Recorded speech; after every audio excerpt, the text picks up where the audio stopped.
Is King Ghidorah a dinosaur? I'm the cosplaying paleontologist, here to tell you more. Since Ghidorah is technically an alien, any biological classification that we give to this character would technically be wrong. We use taxonomy to classify living beings based on how related they are to one another, and all of them must share the same common ancestor if you go back far enough. Since Ghidorah doesn't share a common ancestor with the living beings on Earth, he doesn't belong in any one biological group. For the sake of classifying him, we're just going to use our taxonomic system and assume that evolution took place in a similar manner on the planet that he's from. First off, we can tell that Ghidorah is a vertebrate animal since he has vertebrae, bilateral symmetry, and 4 limbs. Out of the vertebrates, he looks mostly reptilian because he's covered in many scales and doesn't have gills like the bony fish. And we have a great clue as to which group within reptiles he belongs to. In Godzilla vs. Kong, we can see that he has a hole between his eyes and his nostrils, which is a telltale characteristic of the archosaur. This group includes crocodilians, dinosaurs, and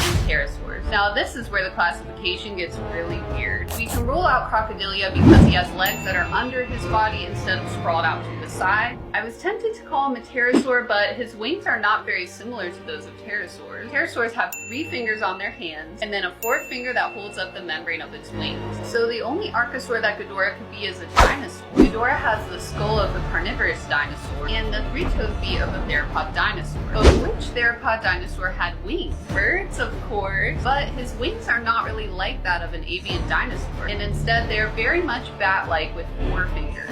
Even though living birds don't have bat-like wings, one of the groups that gave rise to living birds did, the Scansoriopterigidae. Iki is a dino within this group with wings that are very similar to Ghidorah, which it used to glide amongst the trees.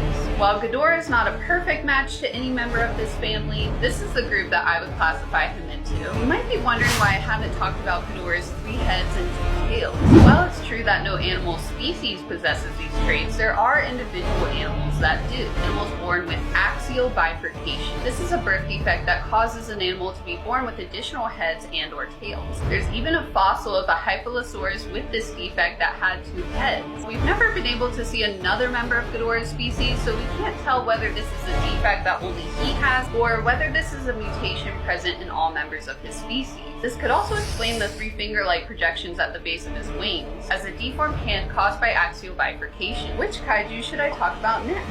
Like and follow for more!